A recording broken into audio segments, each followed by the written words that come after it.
I see the moon, I see the moon, I see the moon. Oh, when you're looking at the sun. And here we are, day number 1 of the District 71 UK and Ireland Conference. This was already going to be a bit of a whirlwind experience, and day 1 has just added a little bit of puff to that whirlwind. So today is the Thursday before the conference officially begins. I've travelled all the way down from Scotland.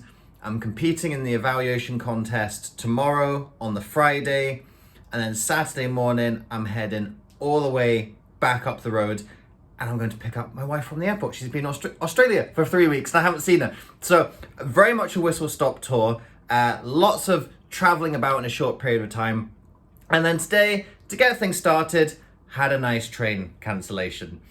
So for those of you who aren't familiar with the train network and indeed geography of the UK, I'm travelling down to Birmingham from Scotland. There are 2 ways to get out of Scotland. You've got the West Coast line and the East Coast line. And there has been several occasions where I have been caught on one line having disruption. I've been traveling between Scotland and England. One line gets caught, the only other way to go is the other line. And that's what happened today. I'm all scheduled to go down the West Coast line, nice and easy, about a 4-hour journey. It's actually pretty reasonable. And there's an object on the rails. Trains get shut off, and I'm looking thinking, oh God, what am I gonna do? So what I have to do is go from Glasgow in the west over to Edinburgh in the east. That's an hour, not traveling in the direction I want to go, traveling sideways, and then I've got to go the long way around the east to Birmingham, which is here actually on the west side of the UK. So that's added a good 2.5 hours to my journey time today. But you know what? I was prepared. I had 2 Boots meal deals. I had lots of food with me. I'm writing the second draft of my book at the moment. Got very close to the end because it turns out I had some extra time on the train to write it today. So wasn't particularly phased. Yeah, got here a little bit later. I ended up having to miss the Anglo-Irish meeting. I was intending to go that today. That's on the Thursday before the conference. I missed it last year for the exact same reason, because I had a long travel day and just wanted to get to my bed. And then today I was anticipating, great, I'm going to be coming late afternoon. I can get in my room, get settled, go and grab some food, go to the Anglo-Irish meeting. That hasn't happened. But the hotel has a sauna and steam, so fantastic. Instead, I went and grabbed some food, and then I went for a sauna. And if there's anything that you need after a day of sitting in transport, getting stiff, and then feeling like just a little bit of a cleanse and a de-stress, saunas are fantastic. That's why you'll see my face is still a little bit rosy. So here we are, day 1. For those of you who've seen my vlog last year, you'll know that last year wasn't really what I wanted it to be. I was disappointed, I was gutted. I was asking, am I gonna compete again? Well, here's your answer, isn't it? I'm back here, I'm competing again. I've got the one contest, the one chance tomorrow, and I want to make the most of it. So all I can do is prepare myself as best as I possibly can. I'm gonna get a decent night's sleep tonight. We don't have an early morning contest, which is really helpful. It's an afternoon contest, so I can get up at a lazy pace, go and grab some food, get into the conference venue, start mingling, start feeding on that energy, getting myself into the zone for the contest. And then it's all about showing up, having your strategy, executing it as best as you can on the day, and then after that, the rest is up to the judges. You'll find out how I did later on in this vlog. Oh, but when you're gone, when you're gone, when you're gone, oh baby, all the lights go out. So before you do any speech, you always want to go in and check the venue, the stage you're going to be at. So we have just been doing that at the moment. Here is our room, nice and big. There's a stage back there. So a couple things to consider about the venue here. So the first thing is there's a camera, you can just see that it's like right in the middle of the stage. So for any of the audience who are sitting in this center column, that camera is going to be a little bit of an obstacle for them. So you've got to think about that in terms of when you're speaking. Also in terms of the test evaluator is going to be having to think about that as well. We've got some big lights in the corner. We've got one big light there. We've got one big light there. There is a light in the middle, but that's got to be turned off for the speeches, which is really good because we all went up there on stage, banging in our eyes. So yeah, it's a nice big venue. The ceiling is pretty low, so it shouldn't be too echoey. Voice should carry on. We've got mics as well anyway. So the main things that I'm thinking of here are in terms of the test speaker is they're going to have the podium on the side, which is a little bit of a barrier. They've got the standing folding lectern. They may or may not use that or have it in the middle or choose to put it to the side. And then the last thing I'm thinking of is that big camera in the middle.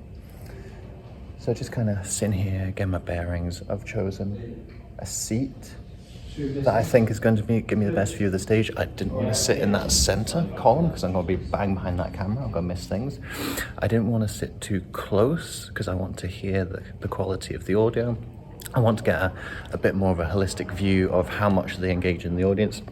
Are they just speaking to the front row, for example, or are they projecting their voice to the back, projecting their energy to the back, and are they engaging the full scale of the audience?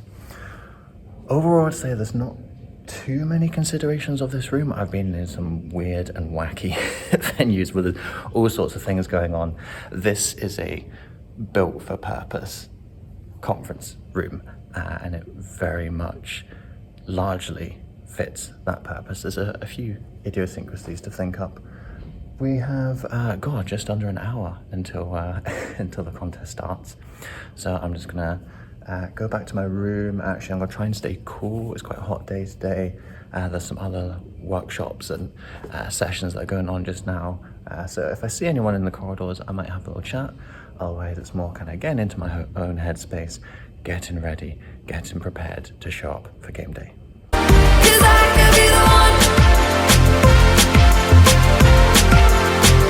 I could be the one. First things first, I won't hold you in suspense. First place.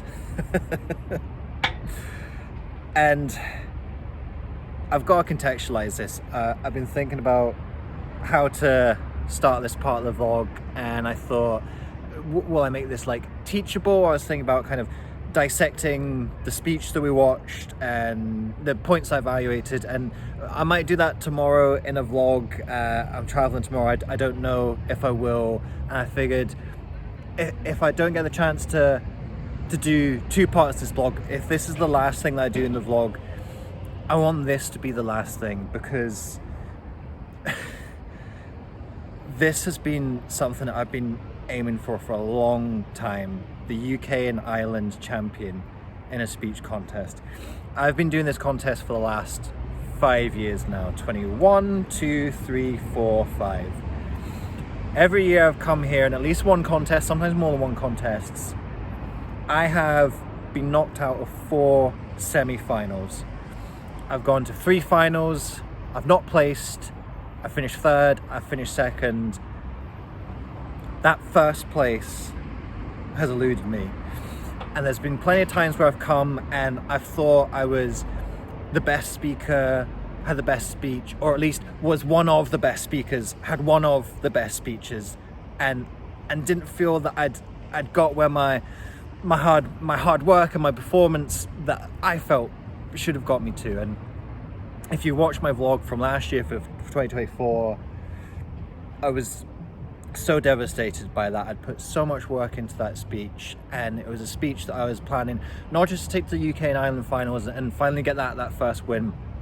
I was hoping to take it past that. I was hoping to take it all the way to the World Championships, to Toastmasters 100th birthday back in California, and that's where my vision was, and that's where I had my sights set. And when I was in that semi-final, I believed I was the best speaker with the best speech, and I didn't get through. And I remember sitting in a park, not huge like what I'm doing today. And I remember filming the vlog, and you can go back and watch it, and I'm just I'm almost speechless.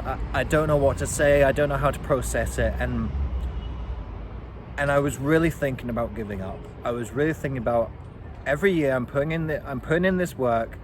I'm going to these contests, and I'm not winning. I'm not getting to where I want to go.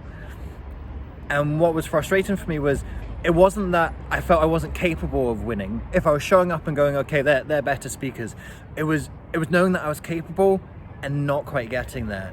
And I thought, if I keep on working and working and working at this, and I feel I've got to the skill level that I should be getting to, I think I'm at a skill level that's good enough to win, and I'm not winning, what's the point?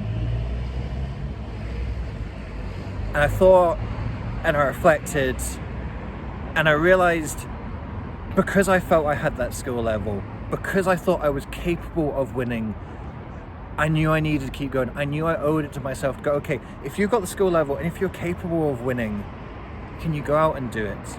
If you keep on showing up, you keep on putting in the work, and you perform at your best, one time you're going to get there.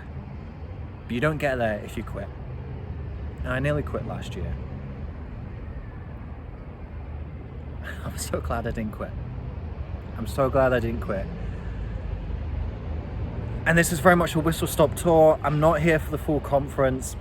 I was going to be in 2 contests. I'm only able to make it here for the Friday. I'm going back up to Scotland tomorrow. I'm getting to pick my wife up from the airport. I haven't seen her for 3 weeks. And it's so exciting. But I knew when I saw the schedule and I saw that the evaluation contest was on the Friday, I went, that's my shot. I've got this opportunity to go down today. I'm in it. And if I show up, I've got a chance of winning, but I've got to show up. I showed up and I won. And when I was sitting there in that room and I'd heard 3rd place and I heard 2nd place, and to be honest, 3rd and 2nd place, they weren't the names I expected to hear. And that's when I started panicking. I thought, gosh, well, I haven't heard the names I'm expected to hear. Well, am I going to hear their name in 1st place? And someone got disqualified on time. And I remember being up on the stage, I remember seeing the red light. You're in that 30-second grace period, and I thought, I'm sure I wrapped up in time, but maybe I didn't. And I was panicking, and my name got called, and I couldn't stand up for a few moments. I was so overcome with emotion. I got up on stage and I was shaking, and I was shaking hands. The contest chair and the district director, they were like, my God, I can feel him shaking. It was just, it meant so fucking much. It really did. Because I was gonna give up, and I didn't. And because I didn't, I got here. And I did it. And I won. And I've worked so bloody hard to get this. And of course, it's not the end of the story. I will compete in the other contests. I will win the other contests. I want to come back here, and I don't want this to be my only win. But I'm so happy it's my first win. And I'm so happy that I came down, I took the opportunity, and I made the most of it.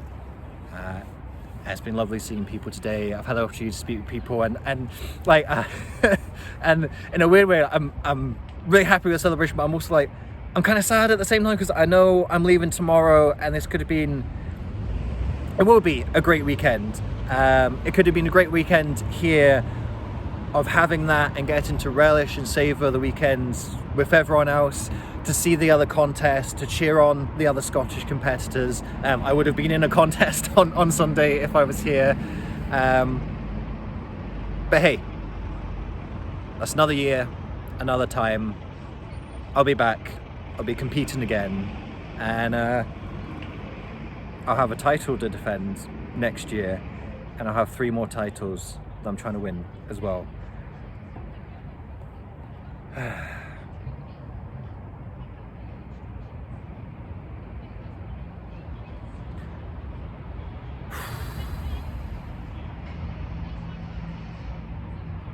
yeah, this for someone who's just been talking for about 7 odd minutes, a Toastmasters speech, in some ways it's hard to put into words. And you know, when you've been in a public speaking organization for a decade and you're struggling to put what you feel into words, it really means something. I don't know if I'm gonna end the vlog here. I might do a little dissection of the speech and the speaker tomorrow. I got interviewed afterwards as well. There's a documentary being filmed about the conference today, so they're interviewing all the winners.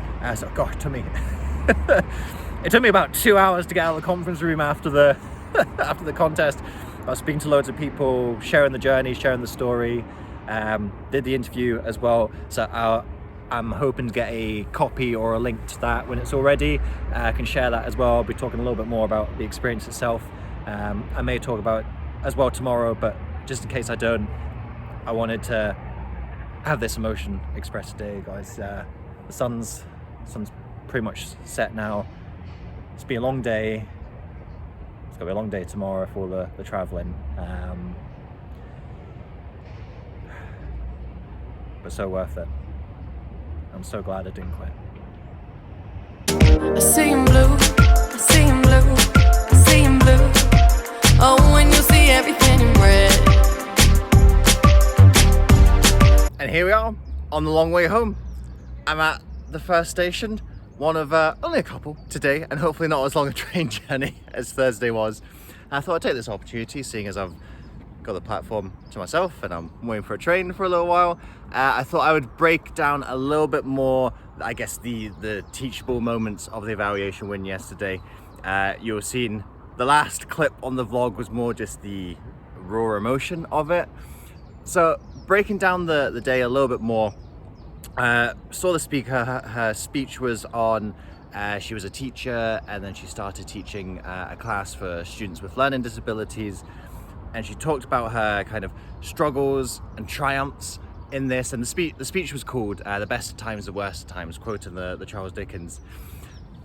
And funny that the things that were coming up, so you'll remember when I was in the room and I was talking about that big camera there that was in the middle and it was kind of obscuring the audience behind them, and I just had a feeling that's something that might come up in the evaluation, and it did. That was one of the points I made.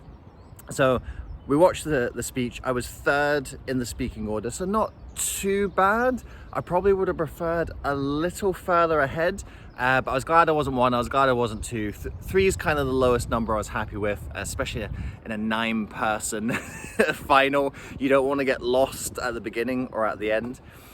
So we're going to the room. I'm looking at my notes, and the strategy that I've been using for the last couple of rounds, I've been using a 3-3 model. So I've been using 3 commendations, 3 positives, and then 3 recommendations, and I've made the third one a love. So actually the third one has been, here's something I loved about your speech, I want to see more of it. So it's almost like a cheat 4th positive, but it also cheats as a 3rd recommendation at the same time. But when I was looking at my notes, I realized I didn't actually have the structure to do that. I could only really get 2 strong recommendations. I had 1 for delivery, 1 for content, which is what I want it to be. I want a delivery of content and then something I loved as well as a bonus one. So I ended up merging the love and the content. And the funny thing is, it's weird how themes come up when you're in these contests. Each of the last couple rounds, I've talked about a character and a story and wanting more character development. And this isn't something that I've consciously come into. It's just something I've noticed, and I noticed it in the area final, I noticed it in the division final, and again here yesterday, whatever this is, here at District, I noticed it again. So that wasn't something that was intentional and planned, but I'm sure that's something that's definitely been sitting there as, well, this is something that I can pick up, and I haven't seen anyone else in any of the other rounds pick up on character development and story. So I think that's given me a little bit of a unique point of difference, at least in this iteration of the contest. And here I am sharing it online and ruining my my secret sauce and my point of difference. And I think with that second recommendation, it was talking about the most powerful point of her speech. There was this really engaging story right at the end where she was talking about one of the students, and they were in the race and they won the race, and they had this moment of triumph and excitement and joy. But then they actually had, I believe it was a heart attack, and they died right there on the spot. And man, you could have heard a pin drop in the room. It was this hugely powerful moment. And I knew people were going to point to that as the best part of the speech. And I felt, I'm going to point to that and say that I loved it. I loved the drama, the tension, the emotion in it. But I'm actually also going to use that as my recommendation.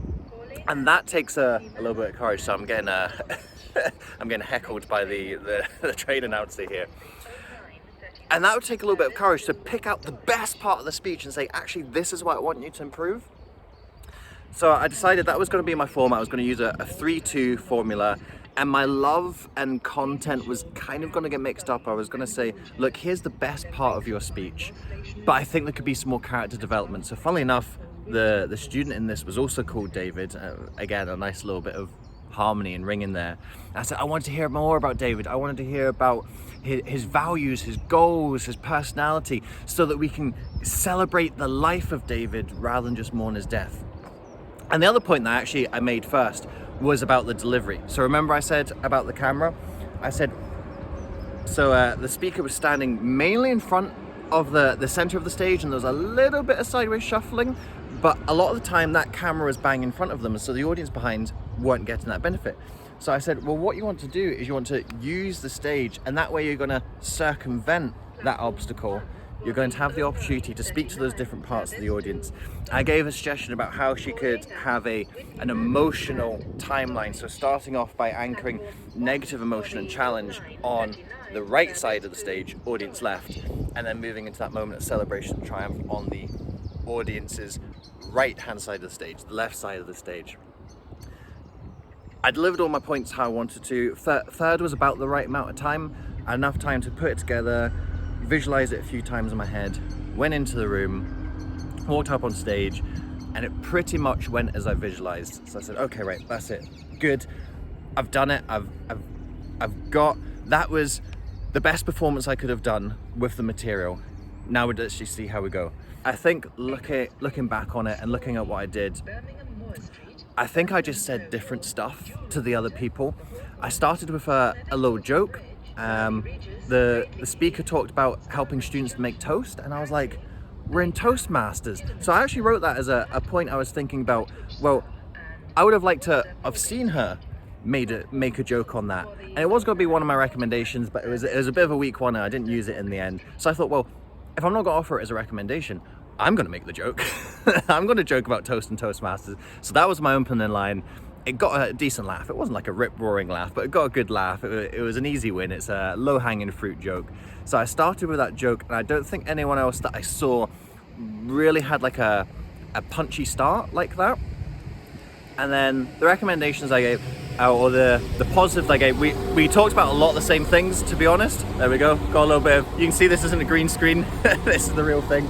I might have to move slightly if folks are coming off the train. So a lot of us said similar things for the positives, like all of us talked about gestures, so like that all cancelled each other out. A lot of us talked about the title, the best times, the worst times, so that kind of cancelled each other out. A lot of us talked about the voice as well, so those are my 3 points. They kind of cancelled each other out.